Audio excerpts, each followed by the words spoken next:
الحمد لله نحمده ونستعينه ونستغفره ونؤمن به ونتوكل عليه ونعوذ بالله من شرور أنفسنا ومن سيئات أعمالنا من يهده الله فلا مضل له ومن يضلله فلا هادي له ونشهد أن لا إله إلا الله وحده لا شريك له ونشهد أن محمدا عبده ورسوله الذي أرسله بالحق بشيرا ونذيرا وداعيا إلى الله بإذنه وسراجا منيرا فقد قال الله تبارك وتعالى في كلامه المجيد والفرقان الحميد أعوذ بالله من الشيطان الرجيم بسم الله الرحمن الرحيم وأما من خاف مقام ربه ونهى النفس عن الهوى فإن الجنة هي المأوى صدق الله العظيم محبت شاتے درود شریف پڑھی اللهم صل على محمد وعلى آل محمد كما صليت على إبراهيم وعلى آل إبراهيم إنك حميد مجيد اللهم بارك على محمد وعلى آل محمد كما باركت على إبراهيم وعلى آل إبراهيم إنك حميد مجيد عن أبي هريرة رضي الله عنه قال قال رسول الله صلى الله عليه وسلم قال الله تعالى أعدت لعبادي الصالحين ما لا عين رأت ولا أذن سمعت ولا خطر على قلب بشر رواه البخاري ومسلم كلمة لا إله إلا الله لا إله إلا الله لا إله إلا الله لا إله إلا الله لا إله إلا الله محمد رسول الله صلى الله عليه وسلم اللهم آمين ربنا ظلمنا أنفسنا وإن لم تغفر لنا وترحمنا لنكونن من الخاسرين اللهم آمين رب العالمين লক্ষ্মীপুর সদর উত্তর হামসাদি 7 নম্বর ওয়ার্ড ইসলামী সমাজ কল্যাণ পরিষদ ও কোরআন শিক্ষা কেন্দ্রের উদ্যোগে আয়োজিত তৃতীয় বার্ষিক তাফসীরুল কোরআন মাহফিল দুরুদ ও সালাম পড়ে আল্লাহ পর্যন্ত অনেক আলোচনা হয়েছে জিকির আজকার করে শাহী দরবারে হাত উঠেছি মেহেরবানি করে এই মাহফিলের হাদিয়া এবং আমাদের দুরুদ ও সালামটুকু আমাদের প্রিয় নবীর রওজা সোনার মদিনায় পৌঁছায় দাও। আমাদের মা বাবা দাদা দাদি নানা নানি আপনজন যারা কবরে, খাস করে উত্তর হামসাদি এলাকার যত মুসলমান নারী পুরুষ কবরে, এই মাহফিলের হাদিয়া প্রত্যেকের রুহের উপরে পৌঁছাইয়া দাও। যারা কষ্ট করেছে এই মাহফিল বাস্তবায়নের জন্য, পরিশ্রম করেছে, চেষ্টা করেছে, সাধনা করেছে, প্রবাসী ভাইয়েরা যারা বিদেশ থেকে এই মাহফিল বাস্তবায়নে আপ্রাণ চেষ্টা করেছে, অর্থ দিয়ে বুদ্ধি দিয়ে সাহায্য সহযোগিতা করে মাহফিলটা বাস্তবায়ন করতেছে, হাসরের দিন মুসিবতের সময় আল্লাহ এই মাহফিল তুমি সকলের জন্য নাজাতের জরিয়া বানিয়ে দিও। या रब करम तू अगर करे हुए बात दे दबा को जो दिल पर असर करे। सुबहान रब्बिक रब्बिल इज्जति अम्मा यसिफून व सलामुन अलल मुरसलीन वल्हम्दुलिल्लाहि रब्बिल आलामीन। सम्मानित सभापति जनाब सिद्दीकुल्लाह इंजिनियर साहेब, PWD बांग्लादेश ও চেয়ারম্যান বাংলাদেশ মেডিকেল কলেজ হাসপাতাল উত্তরা ঢাকা, আল্লাহ সভাপতি সাহেবকে নেক হায়াত দান করুন, আমিন। সুস্থ রাখুন, ভালো রাখুন। এতক্ষণ পর্যন্ত ইসলামী সঙ্গীত গেয়ে ইসলামের সৌন্দর্য আপনাদের কাছে তুলে ধরলেন। বাংলাদেশে যারা ইসলামী সঙ্গীত এখন পরিবেশন করেন তাদের অন্যতম শিফা সালার বিশেষ আকর্ষণ সুর সম্রাট আমার প্রিয় ভাই শিল্পী মশিউর রহমান, আল্লাহ তার কণ্ঠে আরো বারাকা দান করুন। আলোচনা করেছেন আমার প্রিয় ভাই হযরত মাওলানা সৈয়দ মাহবুব ইজ্জুদ্দিন জাবিরি হাফেজাহুল্লাহ, মাওলানা সালাউদ্দিন চাঁদপুরি, মাওলানা সুলতান আহমেদ, হাফেজ সোহেল মাহমুদ, আপনাদেরই এলাকার সন্তান এবং আমার যার উসিলা এখানে আসা হযরত মাওলানা সাইফুল ইসলাম সাহেব সহ মান্যবর অতিথিবৃন্দ, সুধীবৃন্দ, ওলামা ইকরাম, পর্দার আলের মা এবং বোনেরা, কোরআন প্রেমিক তাওহীদি জনতা, আল্লাহ পাকের প্রশংসা আদায় করি আলহামদুলিল্লাহ। আওয়াজ করে পড়ি আলহামদুলিল্লাহ। রাসূল সাল্লাল্লাহু আলাইহি সাল্লামের উপরে দুরূদ ও সালাম বর্ষিত হোক। সেই সাথে আপনাদের এই এলাকায় আল্লাহর দ্বীন প্রচারে প্রসারে এবং ইসলামী সমাজ কল্যাণ পরিষদ ও কোরআন শিক্ষা কেন্দ্র বাস্তবায়নে যারা ভূমিকা রেখেছেন, বাংলাদেশের বিভিন্ন জায়গায়, বিশেষ করে আপনাদের এখানে যারা মসজিদ মাদ্রাসা বিনির্মাণে কোরআনের মাহফিল বাস্তবায়নে ভূমিকা রেখেছেন, আল্লাহ প্রত্যেকের জানমালের কোরবানি কবুল করুন। ইসলামী সমাজ কল্যাণ পরিষদ ও কোরআন শিক্ষা কেন্দ্র এটা একটা দ্বীনি প্রতিষ্ঠান। আপনারা বলেন তো, কোরআন আমাদের জীবনের সর্বক্ষেত্রে লাগে নাকি লাগে না? লাগে। কোরআন শিক্ষা করা ফরজ। রাসূল সাল্লাল্লাহু আলাইহি সাল্লাম বলেছেন, খায়রুকুম মান তাআল্লামাল কুরআনা ওয়া আল্লামাহু। তোমাদের মধ্যে সেই ব্যক্তি শ্রেষ্ঠ যে নিজে কোরআন শিখে এবং অন্যকে শিক্ষা দেয়। সুতরাং কোরআন শিক্ষা কেন্দ্র এখানে, যেটা রাসূলের কাজ ছিল, ইউআল্লিমুহুমুল কিতাবা ওয়াল হিকমাতা ওয়া ইউযাক্কিহিম। আল্লাহ বলছেন, আমি রাসূলকে দায়িত্ব দিয়েছি, তিনি আমার কোরআন মানব জাতির নিকটে তেলাওয়াত করবেন এবং কোরআন তাদেরকে শিখাবেন। কোরআনের জ্ঞান ও বিজ্ঞান শিখানোর মাধ্যমে তাদেরকে পবিত্র করবেন। সুবহানাল্লাহ। কোরআনের শিক্ষা ছাড়া মানুষের আত্মা পবিত্র হয় না, নফস পবিত্র হয় না কোরআন ছাড়া। এই জন্য আমি প্রথমেই অনুরোধ করি, কোরআন শিক্ষা কেন্দ্রের যাবতীয় কাজকে আপনারা সমর্থন করবেন এবং কোরআন শিক্ষা কেন্দ্র ইসলামী সমাজ কল্যাণ পরিষদের ভাইয়েরা আপনাদের এখানে অবশ্যই ভালো কাজ করবে, আমরে বিল মারুফ নাহি আনিল মুনকারের কাজ করে। প্রত্যেকটি ভালো কাজে যদি আমরা সাহায্য করি, হতে পারে পরকালে আমাদের এই কাজটুকু নাজাতের উসিলাও হয়ে যেতে পারে।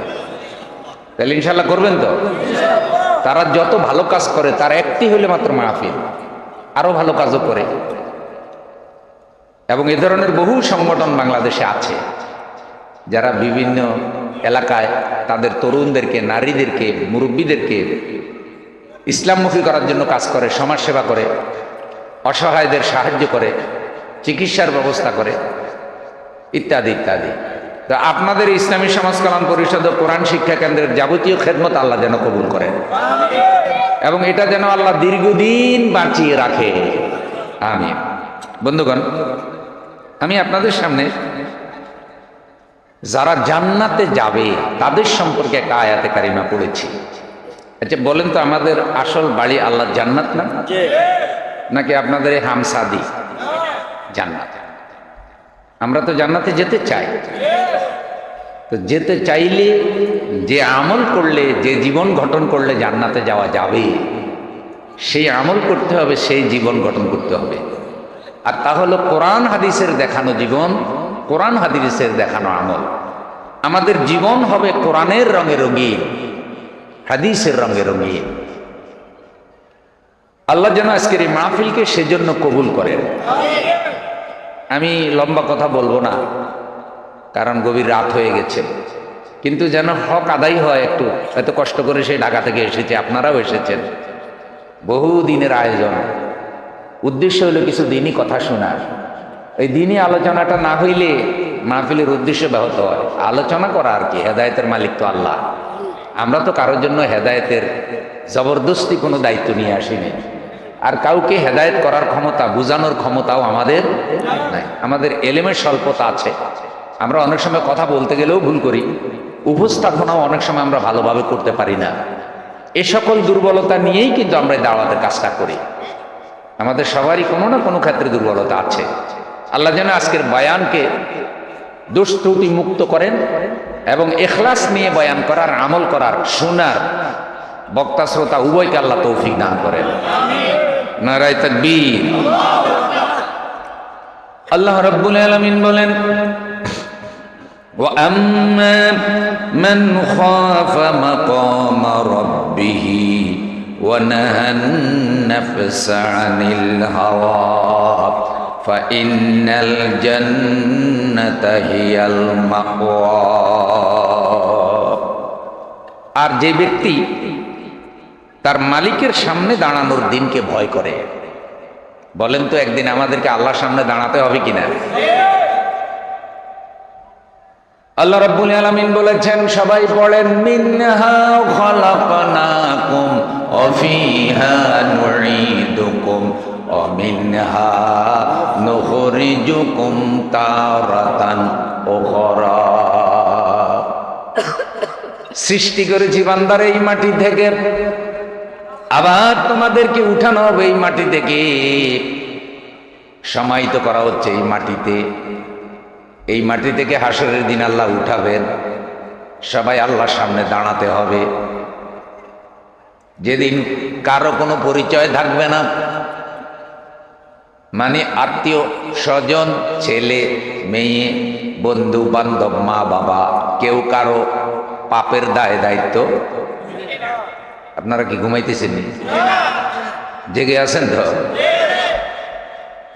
এ দুনিয়াতে যদি ছেলে বিপদে পড়ে বাবা এগিয়ে যায়, বড় ভাই বিপদে পড়লে ছোট ভাই এগিয়ে যায়, এটা রক্তের বন্ধন।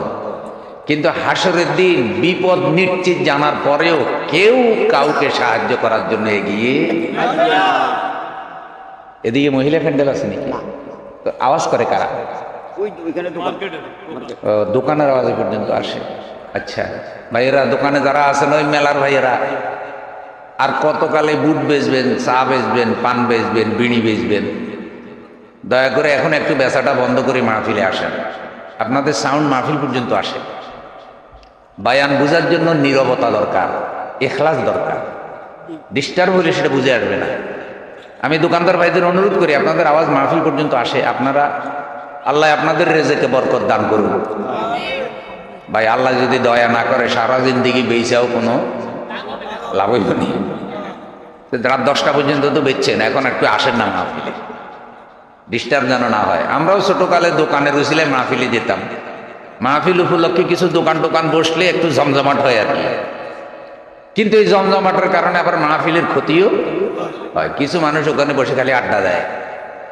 এই কাজটা করিয়েন না ভাই, একটু আসেন সবাই। আল্লাহ রাব্বুল আলামিন বলেন, সেদিন সকল সম্পর্ক কর্তন হয়ে যাবে। ইয়াউমা ইয়াফিরুল মারউ মিন আখিহি ওয়া উম্মিহি ওয়া আবিহি ওয়া সাহিবাতিহি ওয়া বানিহি। সেদিন ভাই ভাই থেকে পলায়ন করবে, বোন ভাই থেকে পলায়ন করবে, বন্ধু বন্ধু থেকে পলায়ন করবে, সাথী সাথী থেকে পলায়ন করবে, পরিচয় দেবে না, দায়িত্ব নেবে না, ঝুঁকি নেবে না। পৃথিবীতে সবচাইতে মজবুত সম্পর্ক মা এবং সন্তানের। সেই মা, যেই মা দুনিয়াতে সন্তানের কোনো অসুখ হলে পেরেশান হয়ে যায়, আল্লাহর দরবারে দোয়া করে, আল্লাহ আমার হায়াতটা আমার সন্তানের দিয়ে দাও। এরকম হয় কি হয় না? কোন সন্তান পানিতে পড়ে যায়, মা ঝাঁপ দিয়া সন্তানের জীবন বাঁচানোর জন্য মাওলা নদীতে ঝাঁপ দেয়।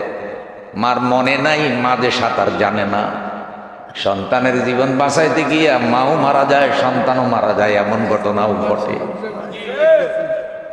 চকবাজারে আগুন লেগেছিল, অবুঝ সন্তান কক্ষে রয়ে গিয়েছে, চতুর্দিকে আগুন লেগে গেছে, মা বাহিরে ছিল, আসার পরে দেখে চতুর্দিকে আগুন, ভিতরে তার কলিজার টুকরা সন্তান। মা দৌড়াইয়া দরজা দিয়ে আগুনের ভিতর দিয়ে সন্তানের জীবন বাঁচানোর জন্য কোলে করে সন্তানকে নিয়ে বাইরে এসেছে। ততক্ষণে সন্তানও জ্বলে গেছে, মায়েরও শরীরের অনেক অংশ জ্বলে গেছে। হাসপাতালে কয়েকদিন থেকে মাও ইন্তেকাল করেছে, সন্তানও ইন্তেকাল করেছে। প্রাণী জগৎ দেখবেন, যখন বন্যা হয় এরকম পিঁপড়াগুলি ফুটবলের মতো হয়ে যায় না? কোনো পিঁপড়ার মুখে দেখবেন এরকম ডিম, পটকার মতো ডিম। তার মানে বাচ্চাগুলোকে পর্যন্ত সে পানিতে ডুবতে দেয় না। একটা পিঁপড়া। মুরগির বাচ্চারে আপনি ধরবেন, দেখবেন যে মুরগি আপনারে কেমনে হামলা করে। মুরগির বাচ্চার জন্য তার দরদ আছে না? কুকুরের বাচ্চা দেখবেন, কাছে গেলেই কুকুর আওয়াজ দেয়। সৃষ্টিগত এই ভালোবাসা। যেটা বলছিলাম, মা আল্লাহর কাছে সন্তানের জন্য দোয়া করে, আল্লাহ আমার হায়াত সন্তানের দিয়া দাও। বাঁচানোর জন্য মা জীবন দিয়ে দেয়, সন্তানের জীবন বাঁচানোর জন্য।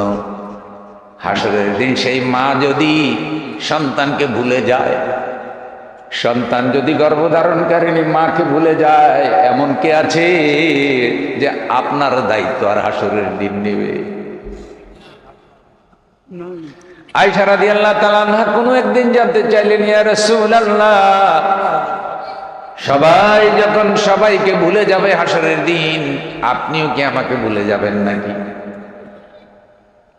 নবীজি বলে, আয়েশা, কয়েকটা জায়গা এমন হাসরের মধ্যে, এই জায়গাগুলিতে কেউ কারো কথা মনে রাখতে পারবে না।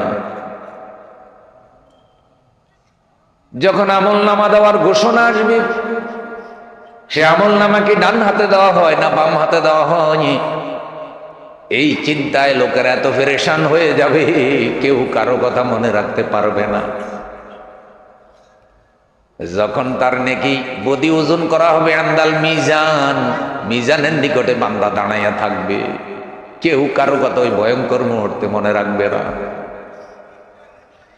এন্দাল ফুলসারাত, 30,000 বছরের রাস্তা ফুলসারাত, বান্দা কেমনে পার হবে? পার হইয়া তাকে জান্নাতে যেতে হবে।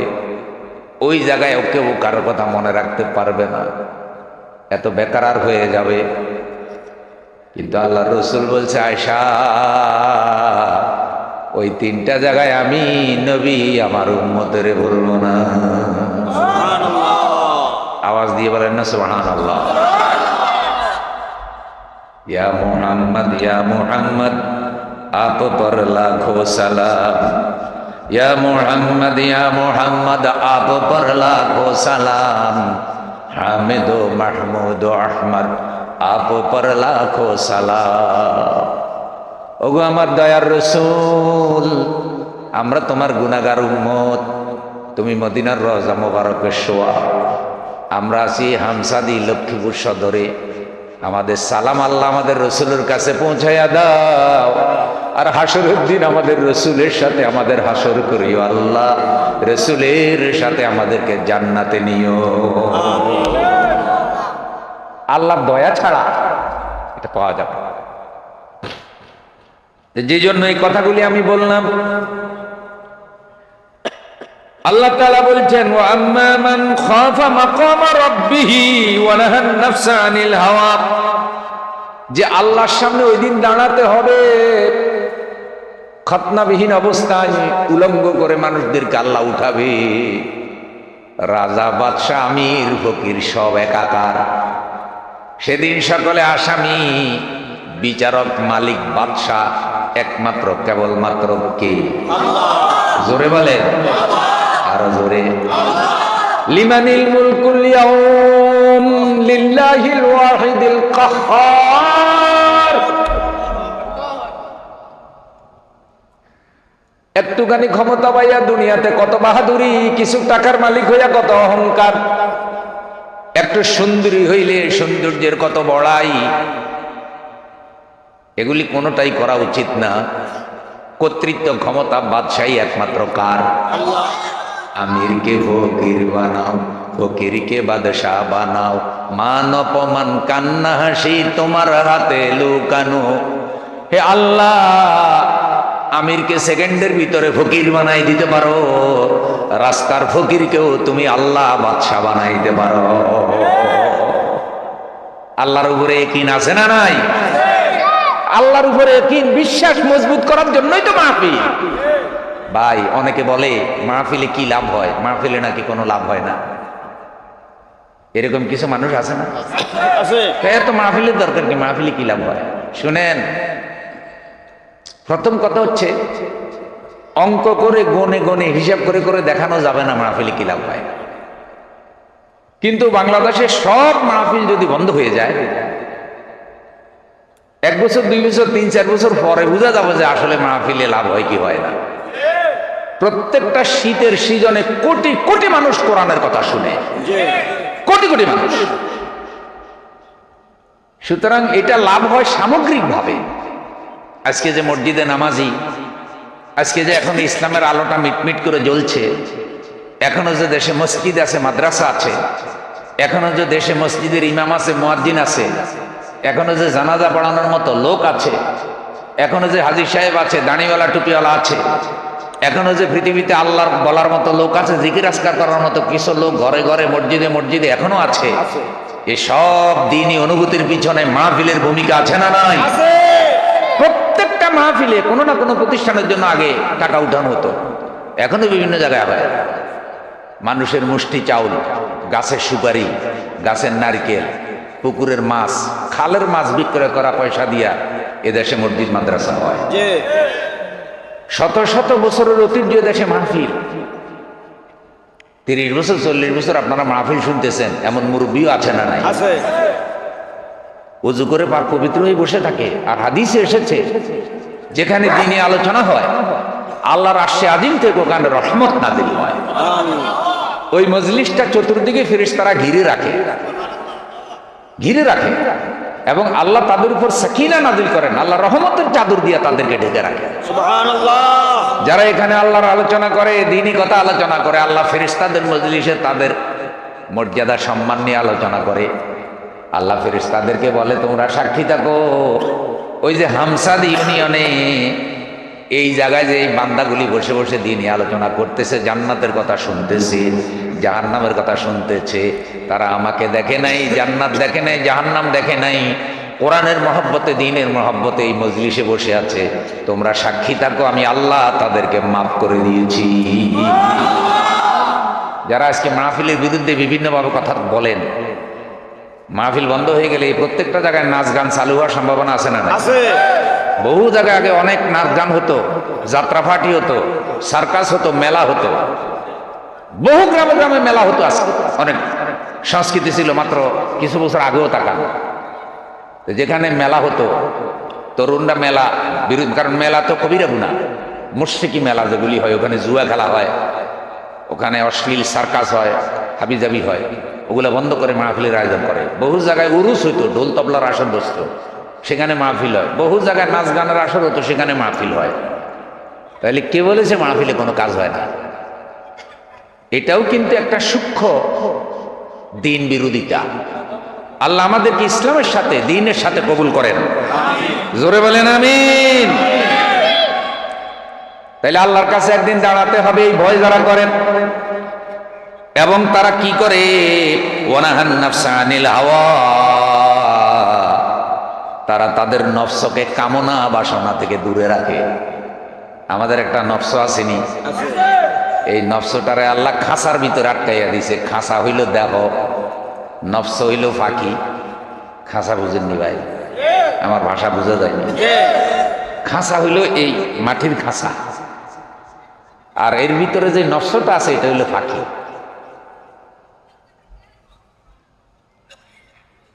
এই নফসটার অনেক চাওয়া পাওয়া আছে। নফসের তিন অবস্থা: নফসে আম্মারা, নফসে লাওয়ামা, নফসে মুতমাইন্না। নফসে আম্মারা হলো খারাপ নফস, শুধু খারাপ কামনা করে। ঘুষ খাইলে ভালো লাগে, মদ খাইলে ভাই বেজার হয়েছেন নি না ঘুম আসতেছে? ঘুষ খাইলে ভালো লাগে, নফসে আম্মারা যেটা। ঘুষ খাইলে ভালো লাগে, মদ খাইলে ভালো লাগে, বিড়ি খাইলে ভালো লাগে, সুদ খাইলে আছে না কিছু, অবিচার করলে ভালো লাগে, সন্ত্রাস করলে ভালো লাগে, চাঁদাবাজি করলেও, দেশের টাকা বিদেশে চুরি করে নিলে তাদের আরো শান্তি লাগে।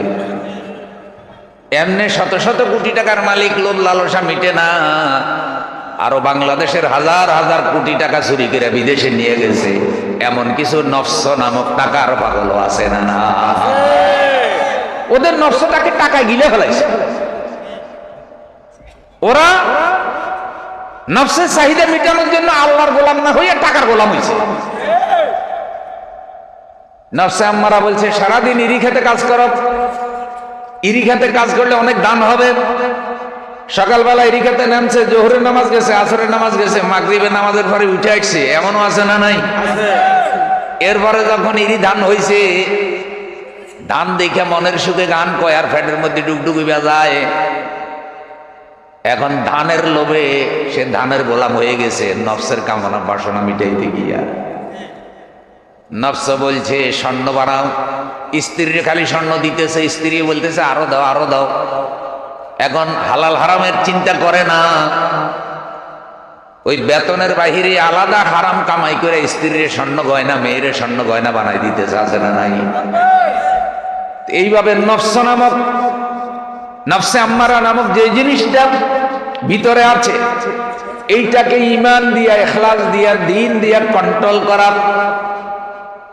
যাদের নফসটা কন্ট্রোলে এসে যায় তারা ঈমানের আসল মজা পায়। যারা নফসের গোলাম হইয়া যায় তারা ঈমানের মজাটা পায় না। আল্লাহ বলছে যারা আল্লাহর কাছে দেখা করতে হবে এই ভয়টা করে, আর তাদের নফসকে কামনা বাসনা থেকে দূরে রাখে, ফাইনাল জান্নাতা হিয়াল মাওয়া, আমি আল্লাহ তাদের জন্য জান্নাত রেখে দিয়েছি। নারায়ে তাকবীর। তাহলে আমাকে বলেন, জান্নাতে যাওয়ার জন্য নফসকে কন্ট্রোল করা আর আল্লাহর সাথে দেখা করতে হবে, ভয়টা দিলের মধ্যে রাখা দরকার। কার সাথে দেখা করতে হবে? তা আল্লাহর সাথে যে দেখা করতে হবে, সেই দিন যদি নেক আমল কম হয়, বদ আমল বেশি হয়, তাহলে আল্লাহর কাছে আমাদের বিপদ আছে না নাই? কিন্তু সেই দিন যদি নেক আমল বেশি হয়, বদ আমল কম হয়, আলহামদুলিল্লাহ, তাহলে আমাদের জন্য নাজাতের একটা রাস্তা। আর নেক আমল বাড়াইতে হলে নফসে আম্মারা এটা কন্ট্রোল করার দরকার আছে না নাই? তাইলে কি মদ খাবেন না দুধ খাবেন? হালাল খাবেন না হারাম খাবেন? সত্য কথা বলবেন না মিথ্যা কথা বলবেন? সুদ খাওয়া যাবে কেমন? ঘুষ খাওয়া যাবে? মিথ্যা সাক্ষী দেওয়া যাবে? আর দেশে দরবার কারবার করার বিনিময়ে টাকার বান্ডিল খাওয়া যাবে? যে তুই তো ঘটনা ঘটাইয়া ফেলাইছ, হামসা দিরে 10 ডিসিম জায়গা তোর মালিকানা ঢুকাই দিম, আমার 1 লাখ টাকা দে দরবারি কয়। এরকম দরবারি আছে না নাই? বান্ডেল খাইলেই দরবারে ঘুইরা যায়। কথা সত্য ভাই কইছে। কারণ সত্য কথা যদি সমাজের সাথে গিয়ে মিলে, তখন তো জনগণ বুঝে যায় না ঠিক আছে, ও জায়গা মতো গেছে। তো ওয়াজ যদি জায়গা মতে না যায় এই ওয়াজের লাভ আছে নি? তাইলে সমাজে এইসব ঘুষ খাইয়া বিচার বন্ধ হওয়ার দরকার আছে না নাই?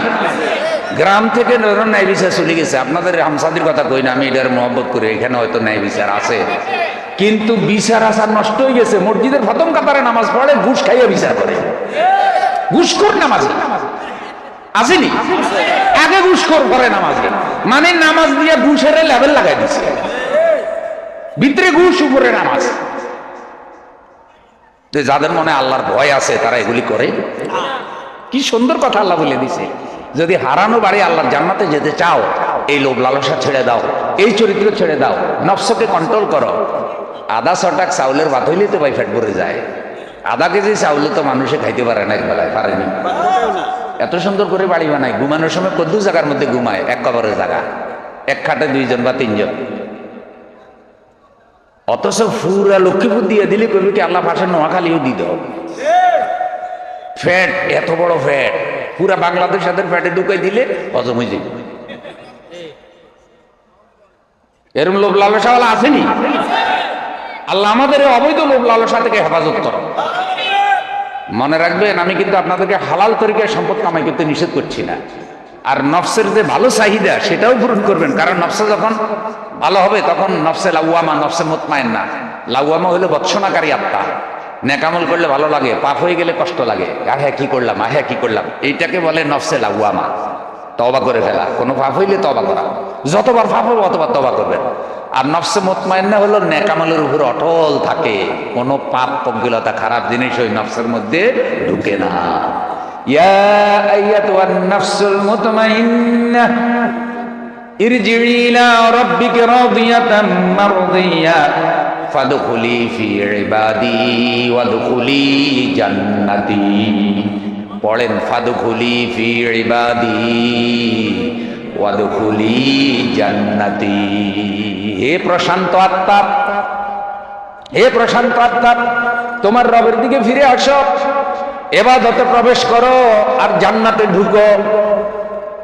জান্নাতে ঢুকতে হলে কোথায় ঢুকতে হবে? ইবাদতে ঢুকতে হবে, ইবাদতে ঢুকতে হবে। আল্লাহ কবুল করো, বলি আমিন। এবারে জান্নাতে যাওয়ার জন্য আরেকটা পয়েন্ট আল্লাহ তাআলা বলছেন, ইন্নাল্লাহা আশতারা মিনাল মুমিনিনা আনফুসাহুম ওয়া আমওয়ালাহুম বিআন্না লাহুমুল জান্নাহ। নিঃসন্দেহে আল্লাহ রাব্বুল আলামিন মুমিনের জানমাল জান্নাতের বিনিময়ে কিনে নিয়েছে। সুবহানাল্লাহ। এখানে আল্লাহ জানমাল কিনছে, কারটা কিনছে? মুমিনেরটা। তাহলে বোঝা গেছে কোন কাফের বা ইমানের জানমাল আল্লাহ কি কিনে না। সব দোকানের মাল আল্লাহ কিনে না, আল্লাহ কিনছে মুমিনের জানমাল। এখন আসেন, মুমিনের জানমাল আল্লাহ কিনে নিয়েছে, বিনিময় হিসাবে কি দিয়েছে? জান্নাত দিয়েছে। ভাই আপনারা আমার সাথে আসেননি? নারায়ে তাকবীর। চাই না আবার শয়তান যেন উড়ে দিতে না পারে যে রে গভীর রাত হইয়া যা, চল একটু বিড়ি খাইয়ে আসি, চা খাইয়ে আসি। যাইয়েন না, মনোযোগ এদিকে লাগান। কারণ আপনারা যদি মনোযোগ এদিকে না ফিরান তাহলে আবার কথায় মজা লাগবে না, বয়ান ব্যর্থ হয়ে যাবে। তাইলে মনোযোগ আছে তো? আর আমাদের পারস্পরিক মহব্বত কার জন্য? আপনারা আমাকে ভালোবাসেন, আমি আপনাদেরকে ভালোবাসি কার জন্য? আল্লাহর জন্য। ভালোবাসার এই মজলিসটা আল্লাহ যেন মাফ করে দেয়। তো যেটা বলছিলাম যে আল্লাহ মুমিনের জানমাল কিনেছে, এর অর্থ কি?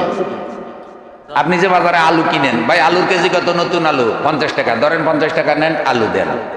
তাহলে আলুর মালিক 50 টাকা নিল আর আপনি আলু নিলেন, তাহলে আপনার পকেটের থেকে টাকা গেল, এর থেকে আলু আসলো। তাহলে আপনার জানমাল কার কাছে গেল? আল্লাহর কাছে। আর আপনি কি পাইলেন? জান্নাত। বিনিময়ে কি পাইলেন? জান্নাত।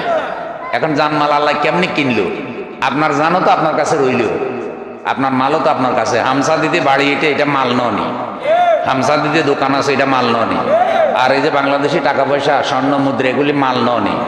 তো আপনার বাড়িতে আপনি থাকেন, আপনার খেতে আপনি চাষ করেন, আর আপনার জীবনও তো আপনার কাছে, আপনার রু আপনার কাছে হাঁটতেছে, চলতেছেন। তা আল্লাহ কিনে নিল কেমনে? প্রশ্নটা বুঝছেন?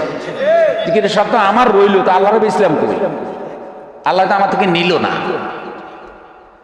একটু মনে রাখবেন, এর তাৎপর্য হলো আল্লাহ ইচ্ছা শক্তিটা কিনে নিয়েছে। ইচ্ছা শক্তি মানে আপনার জান আপনার কাছে থাকবে, আপনার মাল আপনার কাছে থাকবে, ব্যবসা করে মাল কামাই করবেন, চাকরি করে মাল কামাই করবেন, ছেলে বিদেশে গেছে মাল পাঠাবে, টাকা পয়সা পাঠাবে, যেভাবে পারেন কামাই করবেন। তাহলে কিনে নেওয়ার অর্থ কি? ইচ্ছা সত্যি কিনে নেওয়া। তার মানে আল্লাহর সন্তুষ্টি ছাড়া আপনি হায়াত খরচ করবেন না, আর আল্লাহর সন্তুষ্টি ছাড়া আপনি টাকা কামাবেনও না, টাকা ব্যয় করবেন না। সুবহানাল্লাহ। তাহলে আমার হায়াত খরচ হবে কার হতে? এবার যারা মানব রচিত মতবাদ প্রতিষ্ঠার জন্য আন্দোলন করে, চেষ্টা করে, সাধনা করে, ধর্মনিরপেক্ষ মতবাদের আন্দোলন করে, জাতীয়তাবাদের আন্দোলন করে, সাম্রাজ্যবাদের আন্দোলন করে, সমাজতন্ত্র আন্দোলন করে, এরা হায়াতের একটা বড় অংশ শয়তানের পিছনে খরচ করে। এরা যদি বলে আমাদের হায়াত, আমরা যেদিকে ইচ্ছা সেদিকে খরচ করব, এই কথা বলার স্বাধীনতা তাদের আছে? হায়াত কি তাদের না আল্লাহর? হায়াতটা কে দিছে? 2.5 দিনের সময় লইয়া আইলি এই ববে, রঙ্গরসে মত্ত থেকে কয়দিন আর যাবে ভোলা মন, কয়দিন আর যাবে। জীবন খেয়ায় ঝড় উঠেছে ভব নদীর ধারে, এখন যদি ডুইবা পড়ো কেমনে পাবি তারে। আমি তো সঙ্গীত শিল্পী না, কিন্তু তারপরও মাঝে মধ্যে 2-1টা কওয়ার চেষ্টা করি, কারণ অনেকে এটা বলে 2-1 কলির বেশি আবার আমি বলি না। উর্দু ফার্সি শের আছে না? ইহা সব মুসাফির হ্যায় ওহি আখের ঠিকানা, কোই আগে রওয়ানা হয় কোই পিছে রওয়ানা। কেউ যদি নিজেকে মুসাফির মনে করে, তাহলে কি সে পৃথিবীতে অন্যায় অবিচার করে টাকা পয়সা কামাইতে পারে? দুনিয়া হলো ক্ষণস্থায়ী, আখেরাত হলো চিরস্থায়ী। দুনিয়ার যে হায়াত, বিশ্বাস করেন 50, 60, 70, 80, 100 বছরের যে হায়াত, এই হায়াতটা এত সংক্ষিপ্ত, এত সংক্ষিপ্ত, পরকালে আল্লাহ যখন জিজ্ঞাসা করবেন, এটা ছোট্ট 1-1.5 সেকেন্ডের একটা স্বপ্নের মতো মনে হয় পৃথিবীর হায়াতটা। কত সংক্ষিপ্ত সময়ের মুসাফির আমরা এখানে। কিন্তু গদির লুবি, টাকার লুবি, দুনিয়াবি দল যারা বানাইছে, ক্ষমতার লুবি যারা, তারা তো মরতে হবে এটাই তারা মনে করেন। আচ্ছা আপনারা বলেন তো, ফেরাউন নমরুদও তো এই দুনিয়াটাকে চিরস্থায়ী মনে করছে। ফেরাউন বলছে আমার রাব্বুকুমুল আ'লা, আমি জগতের বড় খোদা। কতটা লুবি হইলে বলতে পারে আমি খোদা। কুজা কারুন, কুজা ফেরাউন, কুজা নমরুদ সদহামা, কুজা কারুন, কুজা ফেরাউন, কুজা নমরুদ সদহামা, কুজা আশাওকাত শাহেল, কুজা তখ্ত সুলাইমানি। এত লুবি সেই ফেরাউন এখন আর দুনিয়ায়। কারুন কত টাকার মালিক ছিল, ওই সময় তো আর ব্যাংক ছিল না। সে 70টা গাড়ি লাগতো বড় বড় চাবি নেওয়ার লাগে, এরকম সিন্ধুকের মধ্যে টাকা রাখতো লম্বা লম্বা চাবি। তাইলে সম্পদের পরিমাণ কি ছিল? শুধু সম্পদ রক্ষা করার জন্য কারণ ফেরাউনের দালালি করছে। কেন? যে আমি যদি ফেরাউনের পক্ষে না থাকি তাহলে আমার ব্যবসা বাণিজ্য ধ্বংস করে ফেলবে। এই বর্তমান সময়েও দেখবেন বহু ব্যবসায়ীরা খালি বর্তমানের ফেরাউনদের দালালি করে আছে 15 বছর, শুধু ব্যবসার টাকা চাকরি রক্ষার জন্য। তাইলে কারণের সাথে কিছু মিল আসেনি? আছে।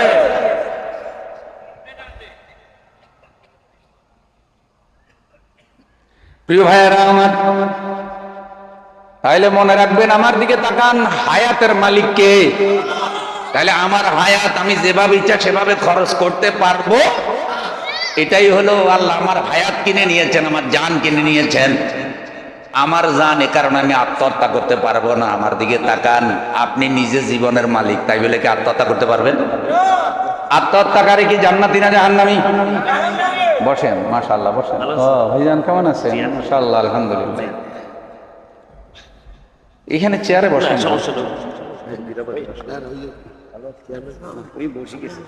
বসেন। সভাপতি সাহেবের ছেলে, মাশাআল্লাহ, আমরা ওনার ঘরে মেহমানদারি করেছি। আল্লাহ যেন খেদমত কবুল করেন। সমাজে এরকম কিছু ভালো মানুষ দরকার আছে না?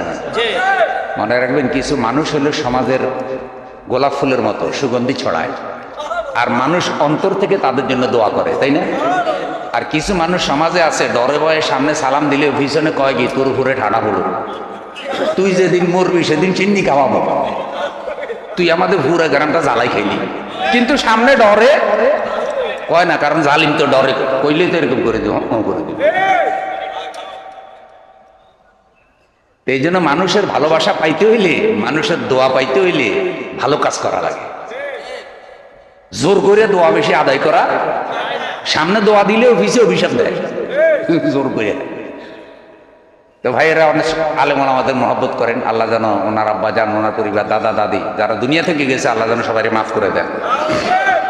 তো বলছিলাম আমাদের হায়াতের মালিক কে? তাহলে আমি আত্মহত্যা করতে পারবো না, কারণ আমার জীবন আমার না, আমার জন্মটা কি আমার ইচ্ছা হয়েছে?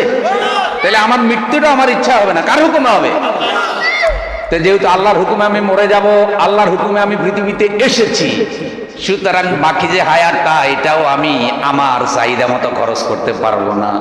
আর আল্লাহর দেওয়া হায়াত যদি আল্লাহর পথে কাটাই, তাহলে কোরআন হাদিসের বাহিরে আমার জীবন চালানোর সুযোগ না। হামসাদির ভাইয়ারা, ফেরাউন নমরুদ তারা নিজেদের হায়াতকে নিজেদের মালিকানা মনে করেছে, এ কারণে তারা হায়াত কাজে লাগানোর ব্যাপারে আল্লাহর আইনের কোনো তোয়াক্কা করে নাই। তারা বলেছে আমার হায়াত, আমার জীবন, আমি যেভাবে ইচ্ছা সেভাবে খরচ করব, এতে আমার আল্লাহর কি? ভাই একটু না বসলে, এটা মঞ্চের সৌন্দর্য। মুরব্বী, আরে আল্লাহ, আল্লাহ ভাইজানের মর্যাদা বাড়ায় দিন। আচ্ছা, এরপরে টাকার মালিকানা আল্লাহর মানে কি? মানে টাকা যেভাবে ইচ্ছা সেভাবে কামাই করতে পারবেন না। ওই যে পরকালের জবাবদিহিতা, এই শিরোনামে একটা হাদিস আছে, সে হাদিসে বলা হয়েছে আল্লাহ হাসরের দিন বান্দাকে 5টি প্রশ্ন করবেন আমভাবে। এই 5টি প্রশ্নের জবাব না দিয়া কোনো বান্দা এক কদমও অগ্রসর হতে পারবে। 1 নম্বর প্রশ্ন, হায়াত কোন পথে খরচ করেছো? দেখছেন, হায়াত কোন পথে খরচ করেছো বান্দা? হায়াত কোন পথে খরচ করেছো? তোমার হায়াত কি আল্লাহর কাছে বিক্রয় করছো নাকি ফেরাউনের কাছে বিক্রয় করছো? তোমার হায়াত কি আল্লাহর কাছে বিক্রয় করছো নাকি রাজনৈতিক দলের কাছে বিক্রয় করছো? তোমার হায়াতের মালিক তো তোমার নেতা না, যে নেতা যা বলবে তা খরচ করবা, হায়াতের বড় অংশ নেতার পিছনে ব্যয় করবা, এমন কিছু আছে না নাই? হায়াতের বড় অংশ খালি নেতার পিছিয়ে কাটাই দিল। এতবার আল্লাহর জিকিরও করে না যতবার নেতার জিকির করে। ওর আমল নামা খুললে খালি নেতার নাম আর দলের নাম পাইবে। ভাই ওয়াজগুলো কোনো বেশি খারাপ লাগেনি কোনো? তাইলে সবচাইতে বেশি হবে কার জিকির? সবচাইতে বেশি নেব কার নাম? কারণ আমাকে হায়াতটা কে দিছে?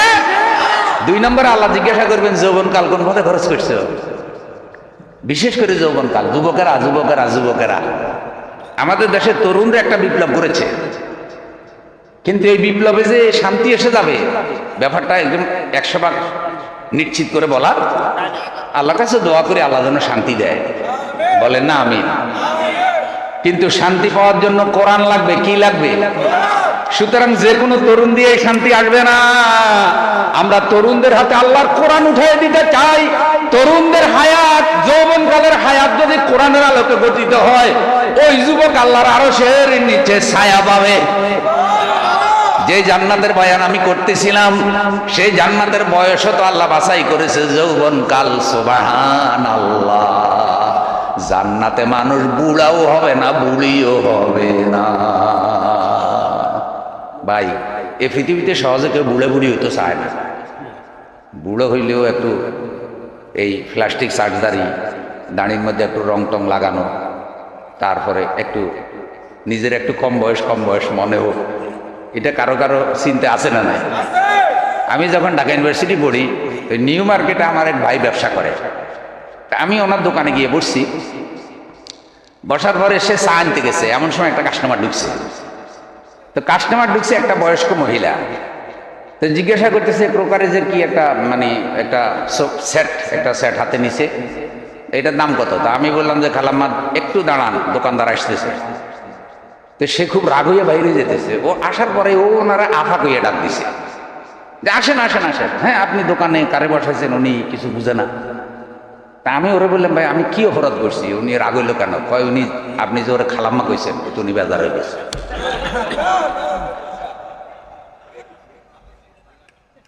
কিন্তু উনি খুব বয়স্ক মহিলা, কপালের মধ্যে এত বড় টিপ দেওয়া, এত বড় টিপ যেটা মেয়েরা দেয়, অল্প বয়সের মেয়েরা দেয়। আর এমন ভাবে সাজুগুজু, বয়স হয়েছে 60-এর উপরে, দেখলে কিন্তু স্টাইলটা ধরছে হলো 15 বছর 16 বছরের।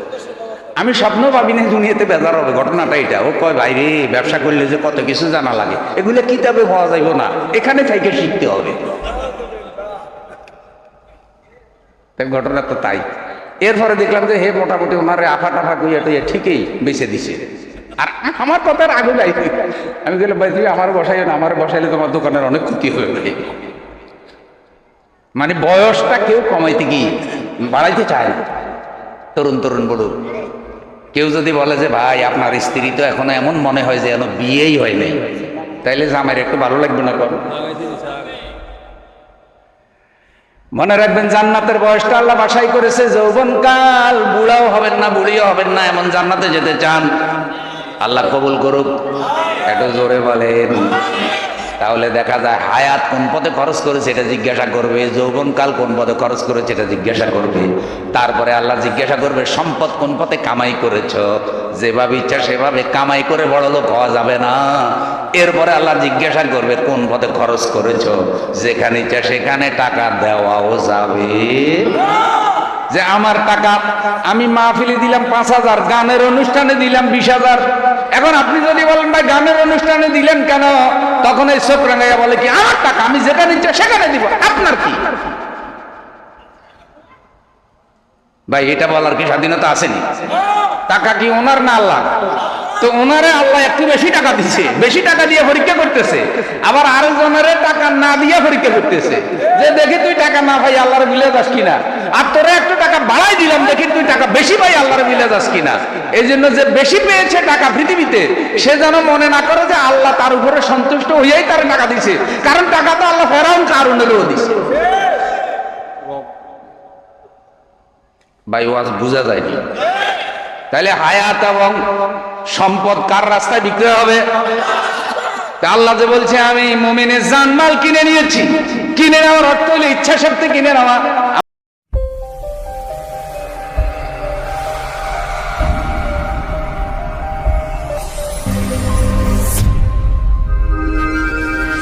প্রতিদান টিভি সুস্থ বিনোদনের এক প্রতিচ্ছবি।